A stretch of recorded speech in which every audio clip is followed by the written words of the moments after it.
No role plays, just real. Chris and Lorenzo share 4 decades of combined experience to help you become a more effective leader. We've never really, as a workforce, spent a lot of time on making sure we're developing good leaders. We'll be able to share stories, experience, mistakes, failures, successes. This is Hacking Your Leadership.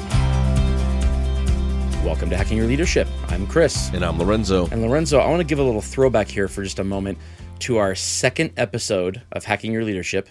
I had a kind of an anecdotal story happen to me regarding UPS, and it was kind of a tie into the metric being more important than the result, like when the scorecard is actually more important than doing the actual job. And it was in relation to, packages being delivered and they're not really there, but it's because the productivity level needs to be at a certain level for the drivers. And so when they're running short on time at the end of the night, they'll mark something as delivered when it's not actually delivered in order to make sure that they're within their kind of productivity guide. So are you saying that you got this package after 5 years? Is that the story? I did. 5 years now. It was finally delivered. No. The follow-up I want to give on it makes a lot of sense right now because, if you listen every week, our last episode on last Monday was about accountability, about holding people accountable. And I want to talk about how sometimes that can go a little too far. And so this is a little update on my UPS story. This week I had a package marked as delivered, and I happened to be at home. So I walked over to the door 2 minutes after the notification came through and the package wasn't there. And I thought, that's interesting. But it was early enough in the day where I never thought, this is someone trying to make their productivity seem higher than what it is. This was at like 11 a.m. or noon. And so I literally thought either it was delivered to the wrong address or that, somebody stole it. Like somebody was following the driver around and came in and took it off the porch. And so I reported a missing package on the app. And about 45 minutes after I reported it, there was a knock on my door, and it was the UPS driver handing me the package. And I said, "Oh, great, thanks." And I didn't think anything of it. And he said to me, "Hey, did you report a problem with this?" And I said, "Well, I reported it as missing because it said it was delivered and it wasn't here, so I thought somebody took it off the porch." And he said, "Oh, okay, yeah." What he explained basically is there's an issue with their systems where sometimes the touches that mark things as delivered, they will cache in the system and mark it when they didn't actually mean to mark it as delivered. And I thought, oh, okay, no, I didn't think anything of it. And I kind of moved on and said, have a nice day. He's a nice guy. We like him a lot. We like our driver a lot. Another 45 minutes later, UPS calls me and says, hey, you reported an issue with missing package. I said, well, yes, I did, but I have it now. It's all good. It was delivered. And the person on the phone said something that stuck with me. He said, "Oh, that's good. I'm glad. We don't ever get complaints about this driver, so I'm glad you got it." And I responded with, wait a minute. I wasn't complaining about the driver. Right. I was reporting a missing package. Yeah. My driver's great. It's the package that was missing, And they said, "Oh, yeah, no, that's fine. It's okay." And he kind of dismissed it quickly and ended the phone call. And it got me thinking, oh my gosh, any type of interaction from a customer reporting a problem is interpreted as a complaint against the driver. And I started thinking about, what does this mean when it comes to accountability? Because this happens across the board. If you're a leader, I think a lot of the tendency can be that any type of negative feedback from a client or a customer becomes interpreted as the employee I was dealing with did something wrong, not there's something else going on here. And I think this happens a lot. And I think a lot of employees can kind of be unfairly caught up in this because the leaders don't really take a second to think about the difference between what is this person actually saying is wrong, or even stopping to ask questions to find more about what they're saying is wrong. What do you think about this? Yeah, no, I think it's a great call out, because that's where my mind went when you were kind of telling the story, was the amount of times that, employees or really any individual, if you're having to deliver bad news, if you're in the space of customer service, or even in things like marketing where you're pitching things and stuff like that, like sometimes if things don't go well or a customer or a client is not happy, and they're like, I want to talk to the next person. Like, I want to talk to the manager. I want to talk to your boss. I want to talk to somebody else. A lot of times their frustration can be kind of projected onto the person and not necessarily like the problem itself. And I think that's where, leaders really, you get stuck into two spaces where I've seen it happen like in front of the employee. I want to talk to a leader comes over and the person immediately is like, well, Chris is telling me that I can't get this. Chris is telling me that this can't be done. And he's got, a bad attitude about it. Does Chris actually have a bad attitude about it? I don't know. Right. Maybe the person just doesn't like what they heard. Right. Exactly. Right. So as a leader, but then you're standing there with Chris and they're like, well, now do I need to defend Chris? Do I need to say hey, I don't know. There has to be some more context to this, but you have to be very conscious of these things as a leader, especially if there's this I even think about sometimes history. History has gotten me in trouble before. History around maybe there was a thing where an employee did have a little bit of an attitude. Maybe the news wasn't delivered appropriately or with composure or with empathy. It was very, very dry. Maybe this happened, and then I had to maybe talk to or coach or hold that employee accountable. And then fast forward maybe a couple of weeks later, and a customer says, hey, I have a problem with Chris. My brain as leader is like, well, this is a pattern, right? It's a pattern, right? Maybe the last talk with Chris made him change his ways, and he didn't actually do anything wrong. Exactly right. Yeah. But that's gotten me in trouble where I make this assumption. I have this kind of this bias about Chris and the customer service that he delivers, and but that's really important that again, as leaders, that we take a moment, we pause, we think about it, and we get more information or more data. I think that. In the UPS example, to your point, that's got to be frustrating for a driver. Right. I would think. Because I'm hey, if I'm a driver and if you're going to be following up with or if you're going to be looking at these things as a part of accountability for me, and maybe that's a part of a rating or a review process. Maybe that's not. Maybe there's X amount of issues you can have before you have to have a conversation. I don't know what the process is. I'm just saying that if I'm that driver, I'd be advocating for two options on that app. Click here to complain about my driver. Click here to report an issue with my package. And at least that way, it's fair and it's clear what's going on. But yeah, to have that call and be like, we never get complaints, that to me is the manager, walking over to the situation, being like, well, I'm so sorry that Chris treated you that way, without having any idea what you did or didn't do. Yeah, or even if you're not saying, I'm sorry, Chris treated you that way, even if you're defensive of your employee to the customer, or at least kind of dismissive of it, and you just want to move on quickly, this is more about what does your interaction with Chris look like after the fact when the customer or client has gone. How do you interact with it with Chris? Is the interaction coming from, hey, we talked about this a few weeks ago, Chris. Why is this still a thing? Or is it seeking more to understand about what happened before just jumping to that conclusion and assuming that? There's a quote. I'm not much of a Star Trek fan, but there's a quote that I like from Captain Picard from Star Trek. He says, "It's possible to commit no mistakes and still lose. That's not a weakness. That's life." And in the context of that, this is where it becomes frustrating when it's possible to commit no mistakes and still lose. That's life. I get it when it's the universe kind of doing something when there's nothing that can be done about it. But if losing means you're held accountable for something that you shouldn't have been held accountable for, then that shouldn't be life. That shouldn't be how it works. It should work from a standpoint of, at the very least, if you don't know, you assume positive intent with the employee. You assume that this is the way that the employee says it is the right way. Because at the end of the day, you need the relationship with the employee to be stronger than you need the relationship with that particular client or customer. That's a one-time interaction. And you can save face with that client or customer and kind of dismiss it and move on.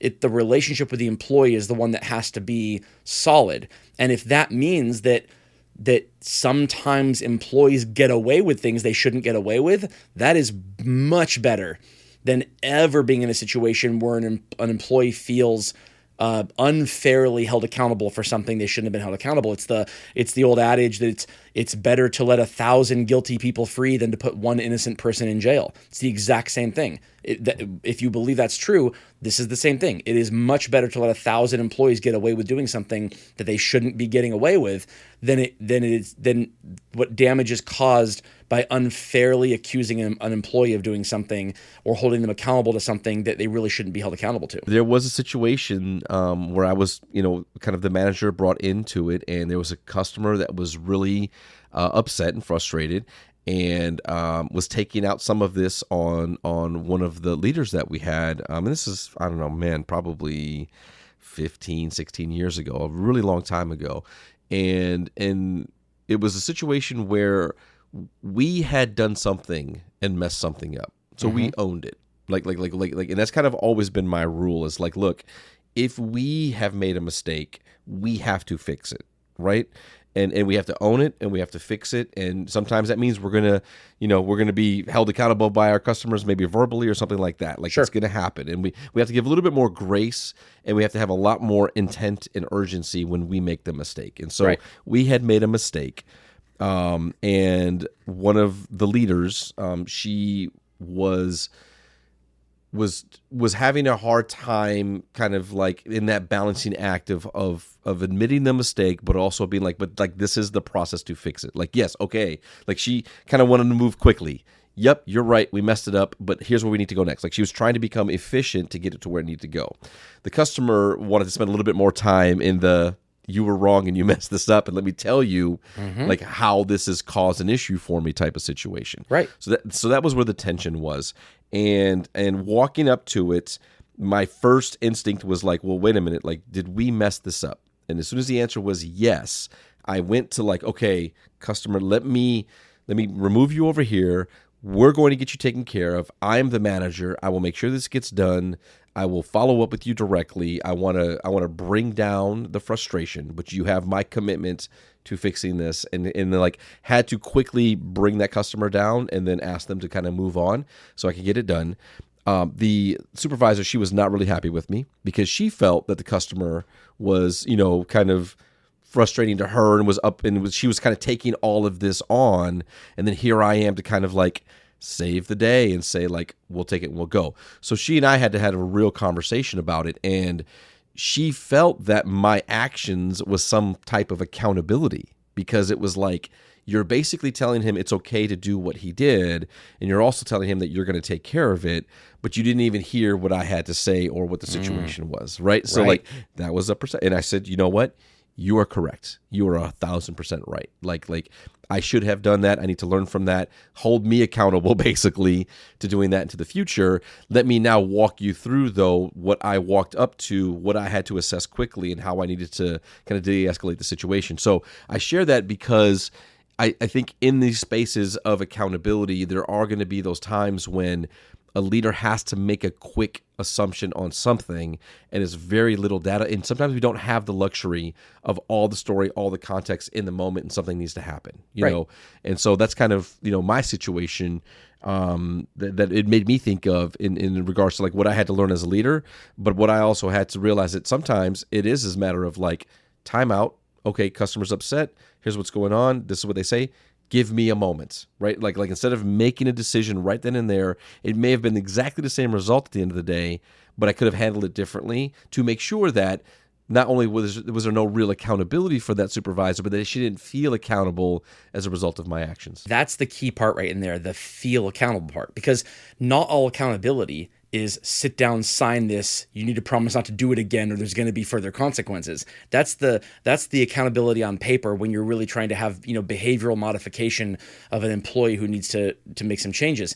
Accountability when you are a leader of leaders can come from just a person feeling like something was taken off their plate and you shouldered it as their boss or as their leader. If you've taken it from them and shouldered it yourself, the feeling can be not I'm being held accountable in that I'm in trouble now. It's that my boss now has less confidence in my ability to solve situations and solve problems than they had 5 minutes ago. And the next time a big thing comes up, I'm less likely to be looked upon as competent and capable of being able to handle that. That's just as big, maybe even bigger accountability for a person than the formal sit down and sign this here, because it's insidious. It creeps from the underside. It means the next time that I don't get a promotion, oh, is it because Lorenzo lost confidence in me? There was that time he took that thing off my plate because and solved that problem. Maybe he doesn't think that I have the confidence to be in this role or take on this other task. So yeah, you're spot on there. The accountability takes many forms, and whether or not a person feels like they've been held accountable is just as important as whether or not there's actual accountability. Because what also happens too is you can be holding somebody accountable and they don't even know they're being held accountable. It works both ways.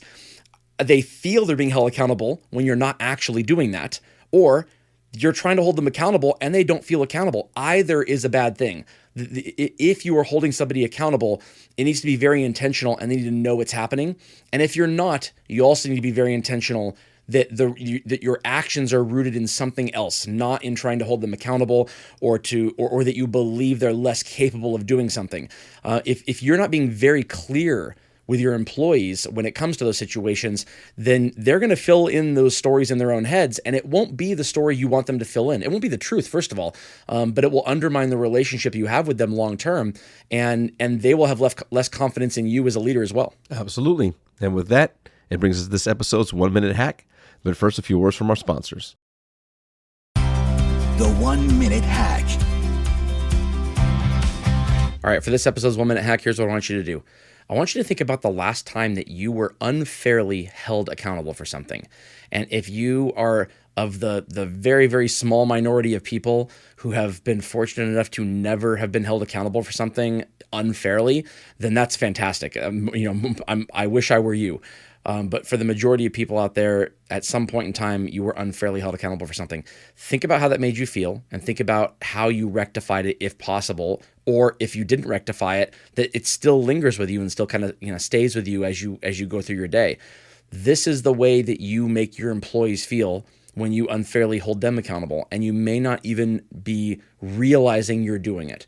So it's incumbent upon you to, when you have conversations with employees that will feel like they are being held accountable to them, whether or not you mean to or not, that you are very clear with them on whether or not you are holding them accountable for something.